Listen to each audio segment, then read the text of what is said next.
Did you know that while most veterans are waiting until January for their benefits increase, hundreds of thousands are actually eligible for a pay bump months earlier?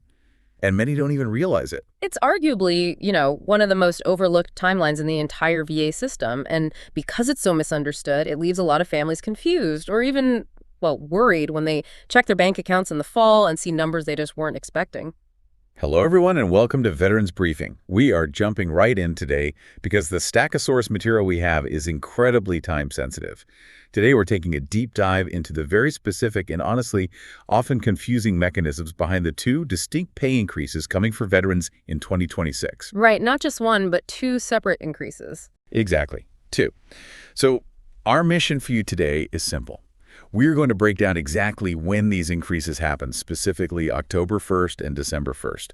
We're going to explore the underlying logic of who qualifies for which bump, why the government uses two completely different clocks, and crucially, how you can maximize these benefits without paying predatory fees for claims assistance out of your own pocket. Yeah, that last point is absolutely essential. I mean, understanding the timeline of your benefits is a great academic exercise, sure, but practically protecting the money you are legally owed, that is what actually changes lives. Totally agree. We just see too many veterans give up massive percentages of their compensation simply because they don't fully grasp how the system is wired. Well, let's unpack this. I want to start with the increase that most veterans are deeply familiar with, which is the annual standard compensation adjustment, the one that hits at the end of the year. Right, the big one. Yeah, but here is the thing that always drives people crazy, and it's a question I had immediately when reading through the sources.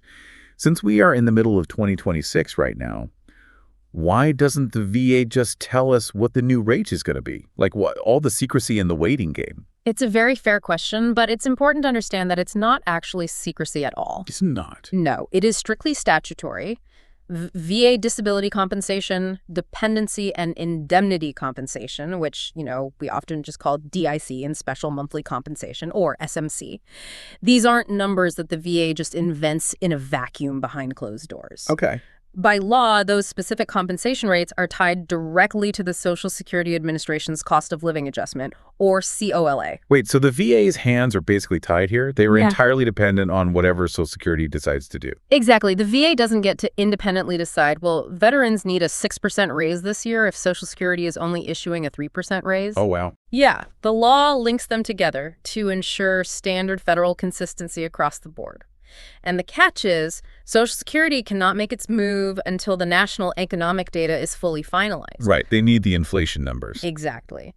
They determine the upcoming year's COLA based on inflation data collected during very specific months, July, August, and September, so the third quarter of the year. Ah, okay. So it's kind of like waiting for finalized tax brackets to be published by the IRS. That's a great way to look at it, yeah. I mean, everyone knows the adjustment is coming at the end of the year, but the exact math takes a few months of hard economic data to actually settle before they can print the official tables. That is a perfect analogy. You know the framework exists, you know the timeline, but you're waiting on the final variables to be plugged into the equation. Makes sense. And because they are legally required to wait on that third quarter data, the official rate isn't announced until mid-October. The government just needs those months to measure how much the cost of consumer goods, things like groceries, gas, housing, how much that has actually gone up. And based on the current economic indicators we're seeing in the sources, estimates are pointing toward a 4% to 5% increase for the upcoming adjustment. Which is substantial. I mean, a 4% or 5% bump might just look like a few extra dollars a month on paper, but when you compound that over a lifetime of disability compensation, you are talking about tens of thousands of dollars. That's a really good point. So the announcement comes in mid-October, once the Q3 data is crunched. But when does that money actually go into effect? Well, here is where the timeline gets highly specific, and you really have to pay attention to the dates to understand how the Treasury works. The statutory increase becomes officially effective on December 1st. Okay, effective December 1st. But I know enough about government payment schedules to know that effective date and payment date are rarely the same thing. You're definitely right about that. Yeah, you don't just wake up on December 1st with the new money in your account. Right. And this is a core concept that throws a lot of people off. VA benefits are paid in arrears. Meaning after the fact. Exactly. That means you get paid for the month that just completed. You don't get paid in advance. So your December benefits, the ones with the new higher rate, are technically your January 1st payment. Oh, hold on. You're losing me a bit with the calendar here. If the effective date is December 1st, but it pays out in arrears, that means I'm waiting until January 1st to see the money. Technically, yes. Oh, man. However, there is a quirk in the Treasury Department's rules regarding federal holidays. Okay, what kind of quirk? Because January 1st is New Year's Day, right? A federal holiday. The Treasury Department shifts the payment date so that veterans aren't left waiting for banks to reopen after the holiday. Oh, I see. So they pay it early. Yes. They pay out December's compensation early. This means veterans will actually see that new, higher amount in their bank accounts at the end of December. Like right before the year ends. Usually right around December 30th or 31st, depending on how the weekend falls. You don't have to wait until after the New Year's holiday clears. That makes total sense. If you're finding these discussions helpful, please subscribe to Veterans Briefing so you never miss important updates and practical information for veterans and their families. It really does help to stay on top of this stuff. It definitely does. Yeah.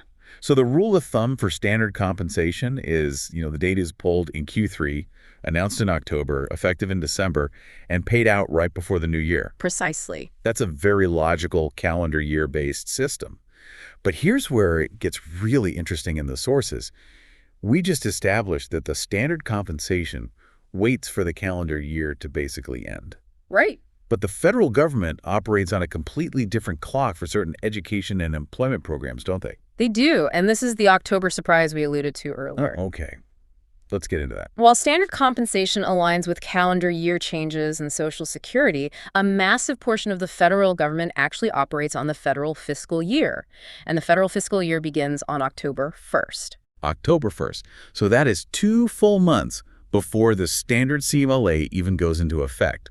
Why the discrepancy? I mean, why doesn't the government just use a standard calendar year for everything? It mostly comes down to how Congress historically appropriates funds. The fiscal calendar was designed to give lawmakers time to pass massive federal budgets after they return from their summer recess. That makes sense. Bureaucracy at work. Right. By starting the new financial year on October 1st, it gives the system a clean slate to begin funding federal agencies, contracts, and specific benefit programs independent of the standard calendar year. And this October 1st start date is what triggers the earlier rate adjustments for 2 incredibly important VA programs in our sources. Yes. Chapter 35, which is the Dependents Educational Assistance Program, often called DEA, and Chapter 31, which is the Veterans Readiness and Employment Program, or VR&E. Precisely. Because these are largely considered education, training, and employment programs rather than standard disability compensation, their funding and benefit limits are tied directly to that October 1st fiscal year transition. Wait, I need to challenge this because if I'm understanding correctly, that implies these education and training rates aren't tied to the Social Security COLA at all. They are not. It's a completely separate mechanism. Why really? Yeah. Standard compensation uses the broad Social Security COLA, which measures the General Consumer Price Index.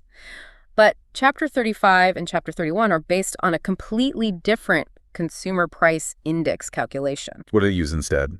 They use an applicable CPI specifically designated for education and training metrics. That is wild.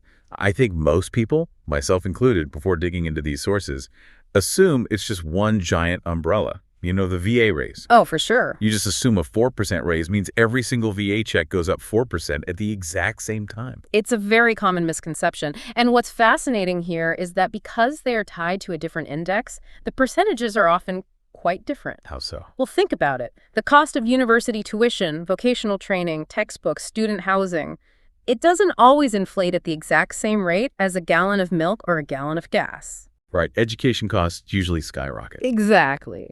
Sometimes because education costs outpace general inflation, these education and training benefits actually see a larger percentage increase than the standard disability compensation CLA. That makes profound sense when you explain the underlying mechanism.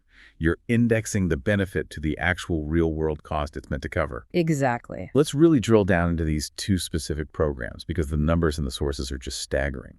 Let's start with Chapter 35, the Dependents Educational Assistance. Who exactly is this for, and what are the numbers looking like? So, Chapter 35 DEA is a benefit specifically designed for the spouse or dependent children of a veteran who is rated as 100% permanently and totally disabled. Okay, 100% PMT. Yes, or a veteran who sadly died from a service-connected condition. It provides educational assistance for traditional college degrees, certificate programs, and even certain apprenticeships. That's a fantastic benefit. It really is. Right now, the current rate, which remains effective through September 30th, 2026, for a spouse or dependent child going to school full-time is $1,574 a month. Okay, I want to pause on that because there is a multiplier effect here that I think people miss. Oh, absolutely. If a veteran has a spouse and 2 children, and all 3 of them are utilizing Chapter 35 full-time, they aren't splitting that $1,574 in a single pot, right? No, absolutely not. They are not splitting it. I think a lot of people worry about that. Yeah, it's a huge relief when they find out this isn't a singular household stipend. Each eligible dependent has their own distinct entitlement. So in that scenario, the spouse receives $1,574. Right. The first child receives $1,574, and the second child receives $1,574. Every single month they are enrolled full-time. So for a family with 3 dependents in school, that is over $4,700 a month in tax-free educational support. Yep. That is life-changing financial support for a family trying to better themselves, and that rate is about to change. Exactly. Because it's tied to the fiscal year, the new rate goes into effect on October 1st. Based on the current trajectories for the education CPI, that new rate will likely push over $1,600 a month per full-time student. That's a solid bump. When do they actually officially tell us that final number? Yeah. If October 1st is the start date, they must announce it in the summer, right? Well, that's the frustrating part for a lot of families trying to budget for the fall semester. The VA usually announces this with very little warning. Oh, really? How late are we talking? Typically around early September. They don't give a massive runway. Once the final education index numbers are in, they just finalize the rates, implement them for October 1st, and move on. So that covers the dependents. Let's shift gears now. We've talked about how this fiscal year quirk protects a veteran's family, but the sources show that the VA applies this exact same accelerated timeline to the veteran's own career rehabilitation. They do. Let's talk about Chapter 31, Veterans, Readiness, and Employment. VR&E is, without a doubt, one of the most powerful yet routinely misunderstood programs the VA offers. I see it mischaracterized a lot. All the time. To clarify the criteria up front, this is for veterans who have a service-connected disability that inhibits their ability to hold or maintain a job. It is fundamentally an employment program, not just an education program. There is such an important distinction. It's not just, hey, I served my time, now I want to take some fun college classes. Exactly. A VR&E counselor evaluates you to see if your service-connected conditions make your current line of work unsuitable. For example, if you were an infantryman with severe back and knee issues and your current civilian job is heavy construction, well, that is aggravating your disability. Right, it's physically unsustainable. Yeah, you have an employment handicap. The counselor's job is to get you the specific training, education, or resources necessary to find suitable employment that accommodates those disabilities. And I want to highlight a massive, often misunderstood benefit here that jumped out of the sources. VR&E will pay for school or training even if the veteran has absolutely zero other educational benefits left. That is a huge point to make. Right. Like you could have completely exhausted your post-9/11 GI Bill years ago, and if you qualify for VR&E, they still cover the retraining. That is exactly right, because the entitlements are separate. Oh, okay. The GI Bill is an earned education benefit based on your time in service. VR&E is a vocational rehabilitation program based on your service-connected disability. That makes perfect sense. If the counselor determines you need a specific degree or training program to become employable in a suitable field, VR&E pays for it regardless of your GI Bill status. And crucially, while you are doing that training, they pay you a monthly subsistence allowance so you can actually afford to live while you retool your career. Let's talk about those subsistence allowance rates, because this ties right back into the October 1st raise.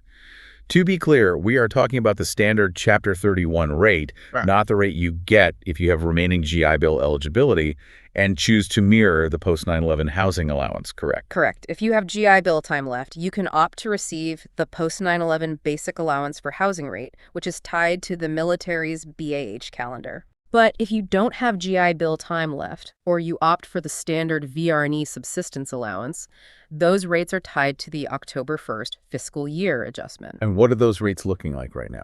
Currently, if you are a veteran in a full-time program with no dependents, the allowance is $812.84 a month. Okay. If you are full-time with 2 dependents, it jumps to $11,188.15 a month. And just like the Chapter 35 benefits for dependents, those specific numbers are going to jump up on October 1st. Yes. based on that same educational CPI. And I really want to emphasize the sheer breadth of what VR&E covers because it connects to a much bigger picture of how veterans transition. Yeah, let's get into that. The counselors can send a veteran to a traditional 4-year university, absolutely, but they also utilize highly specialized fast-track training programs for veterans who need to get back into the workforce quickly. The sources mentioned a really compelling example of this, the Automotive Dealership Institute, or ADI. Yes, ADI is a fascinating real-world example of VR&E in action. It is an intensive 4-week program that trains veterans to be automotive finance managers. Yes, 4 weeks. Just 4 weeks. So rather than spending 4 years getting a broad business degree and taking electives, a VR&E counselor can authorize this 4-week hyper-focused program. Wow. And because the training is so highly specialized and industry recognized, it often leads directly to job placements, where veterans are making over $100,000 a year right out of the gate. That is incredible. I mean, think about the mechanics of that. 4 weeks of focused training, completely paid for by VR&E. You're pulling a subsistence allowance while you do it, and you walk into a 6-figure career that accommodates your service-connected disabilities. It's life-changing. It completely redefines what VA benefits can actually look like. It perfectly highlights why VR&E is an active employment lifeline, not just a passive tuition check. Yeah. The goal is rapid, sustainable economic integration. But if we connect all this to the bigger picture, accessing literally any of these increases, whether it's the standard compensation COA on December 1st or the VR&E subsistence allowance on October 1st, it all requires having a properly rated service-connected disability in the first place. Absolutely. You cannot access the Chapter 35 multiplier for your family or the VR&E retraining for yourself without that baseline rating. That is the foundational hurdle of the entire system. None of this is accessible unless you have legally established that service connection with the Veterans Benefits Administration. So how does a veteran navigate that smartly? Because we see a massive amount of aggressive marketing out there targeting veterans who are trying to get their ratings or increase their ratings to that 100% threshold. It all comes down to developing a strong, medically sound claim. This requires solid medical evidence linking your current condition to your time in service, often called a nexus. Right, the nexus letter. Yeah. It also requires buddy statements, which is lay evidence from people you served with who can corroborate what happened to you. And it requires well-crafted personal statements detailing exactly how the condition impacts your daily life, your sleep, and your ability to work. Which brings us to the elephant in the room regarding third-party claim services. Your source material takes a very strong, explicit stance on this, warning veterans not to give up massive portions of their hard-earned back pay to file a claim. Yes, they are very clear about that.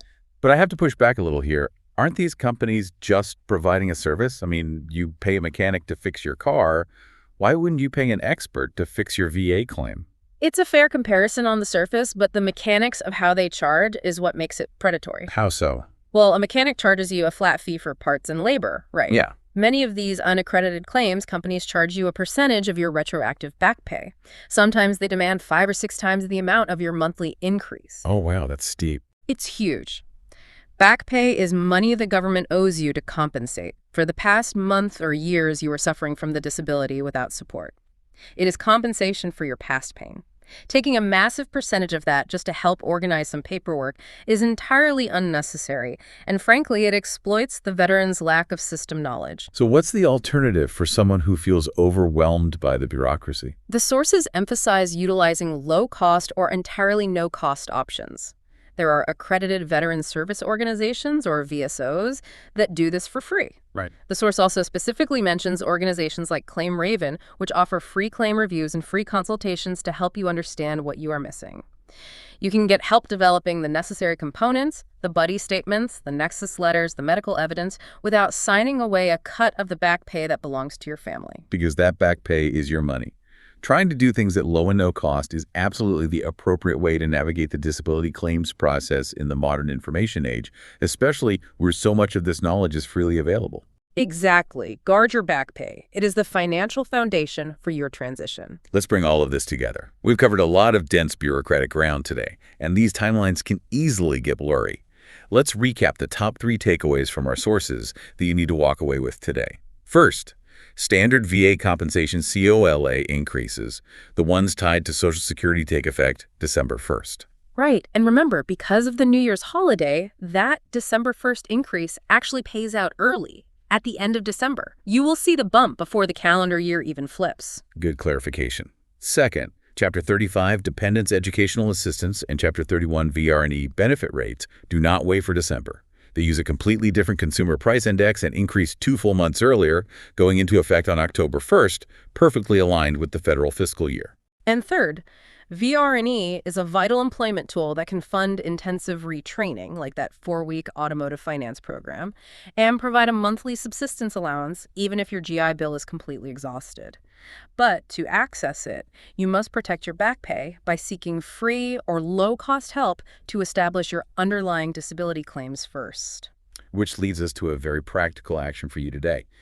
If you or your dependents are currently using Chapter 35 or VR&E, make a note right now to check your end of October or early November direct deposits. Yes, do not skip that.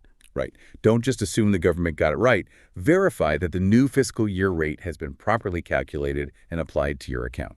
It is always wise to independently verify that the VA's automated systems have updated your file correctly when these major fiscal year changes occur. Absolutely. Before we go, think back to what all this actually represents. We started by talking about how to get a pay bump a few months early. But when you step back and look at the sources, it's not really just about the money arriving sooner, is it? No, it's a lot bigger than that. Yeah, look at how the system is designed. The standard compensation, the passive pension, takes longer to calculate and pays out at the end of the year. But the active programs, the education for your kids, the vocational retraining for yourself, those are fast-tracked to October 1st. They use a completely different, often more generous inflation metric. It says a lot about what the system values. It really does. What does it mean that the government prioritizes the timeline and funding of these high-speed employment tracks? It suggests a massive shift in how post-service life is viewed. It's a shift from seeing veterans as disabled individuals who just need to passively wait for a compensation check to seeing veterans as untapped economic engines who just need the right adapter, like a 4-week VR&E program, to plug directly back into the civilian workforce. That's a great way to frame it. When you understand the clocks the government uses, you stop waiting in the dark for a handout, and you start taking active control of your own economic transition. We'd love to hear from you down in the comments. Share your experiences using VR&E, or let us know if you have any questions about these upcoming October and December adjustments. And please make sure to subscribe. Definitely join the conversation. Thank you for watching Veterans Briefing. Take care, stay informed, and we'll see you in the next episode.